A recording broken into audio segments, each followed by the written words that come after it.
So this time we're going to make a bread. So this is the first part, and the second part comes about 12 hours later. And that's when we put it in the oven. So it needs time to do its thing. So the first thing that we're going to do is add 450 grams of flour. Oops, I forgot that. I'm going to pause. You put that in. I'm going to pause and get the salt. All right. Keep going. You could just dump that whole thing. There you go. A little more. Oh, can I test the dough to see if it's yummy? No. Why? It's because it's not yummy right now. Right now the dough is flour. What, can I just test the dough when it's ready? Sure. Here, open. I said when it's ready. Oh, what do you think? Is the flour yummy? Wait, what was Okay. it? 450 or 450? Oh, no. Okay, scoop out a little bit. There you go. Okay. A little bit more. Close.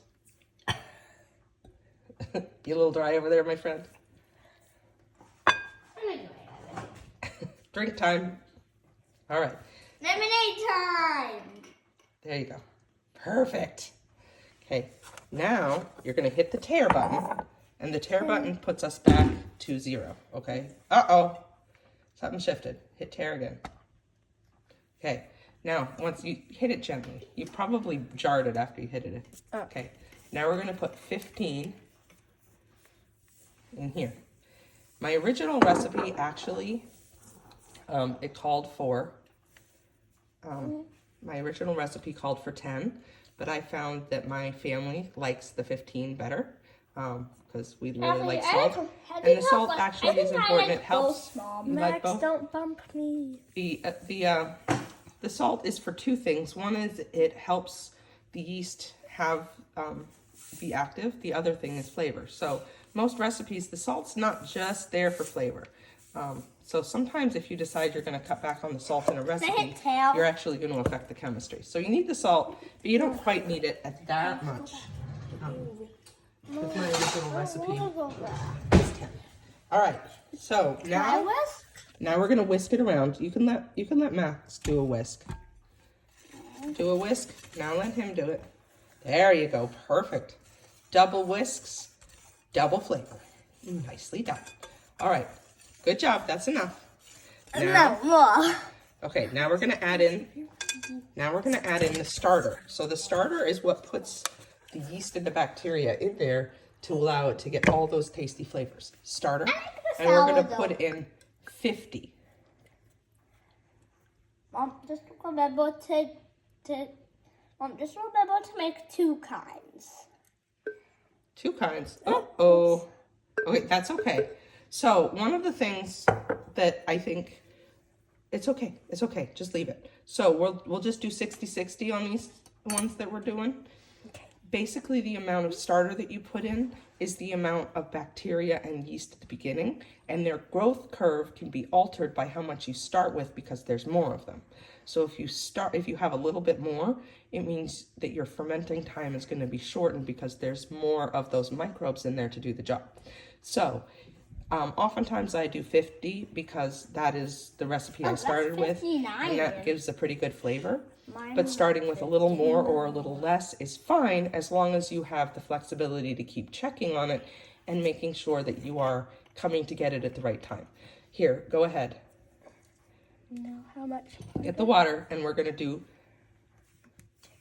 333 is what I do because that's how I like my dough. So the amount of water has to be within a certain range, but you're looking for a ratio of the dry stuff to the wet stuff. And for me, I kind of played around with it. 333 is exactly what I like. You can go a little more, you can go a little less, but the more hydration that you put in, the more delicate the dough is going to be. So that can improve its final flavor, but it also makes it harder to work with once it's been through the whole thing. 3 more grams. 330 is also okay, but I like 333.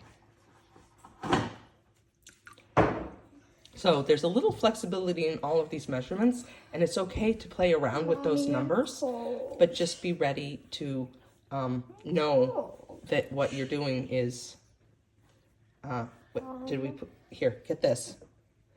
Now we're going to take this, We're going to try to clean it off so we're not adding any more starter. And honestly, a little bit's fine. And we're going to mix that up. Okay, come here, baby.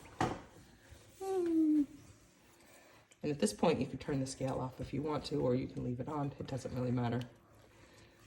Conserve battery. My scale actually plugs in, so I don't have to change the batteries. I just have to plug it in, which I prefer greatly, because having to go find a battery every time I want to have it, my scale reactivated is irritating. Mama, what's that knife? That knife with the black end? Oh, that's another knife that I picked up somewhere. I'm not sure exactly where, but it's just another knife. It's not part of our original set. Yeah, I think I found it in the back of our drawer and put it up there so we could use it, because I broke a different knife trying to pry something. Oops. It's not really how you're supposed to use a knife, but I did. Okay. Keep mixing. So you want to mix until everything is thoroughly incorporated. I suppose. But in this one. Okay, you got to push down to the bottom. See all that flour down there? So you need to kind of push the dough into the flour so you're incorporating all the flour. Okay. Mama, on this one, I want to do it. So I like doing it with the muddler because it gives me some power and I'm able to more kind of direct the mixing. Mama, but honestly, there's no real rules about it. You just mix with what you've got. Some people even mix with their hands. And it's actually the people that handle sourdough most often actually have a changed microbiome. So the sourdough takes some of the microbes from your hands, and your hands take some of the microbes from the microbiome. So we are really in symbiosis with the sourdough, which is, I think, pretty amazing. And then at this point, what I typically do is cover it, and I use it as a plate. I use a plate as a cover to keep it nice and covered. And then you tuck it somewhere warm and draft free so that the microbes can all do their work, making this a tasty, tasty bread. And then you come back and check on it about 12 hours later. But the exact amount of time that the exact amount of time later kind of varies based on what your particular ratio is and the temperature of your house and the seasons and the humidity. So while you're learning it, you need to kind of keep an eye on it, but eventually you kind of get a feeling for it. So that's really all that I do. The next step after this for me is to turn it out, shape it, and put it into a pot, and then into the oven. The one thing that I do, putting it from, I put it onto a floured surface, I shape it, I set it in the pot, and only after I have set it in the pot do I turn my oven on, and then I give it just a little of time for the microbes to generate some beautiful CO2 and flavors before I put it in the oven, and then it comes out nice and fluffy. And that's it.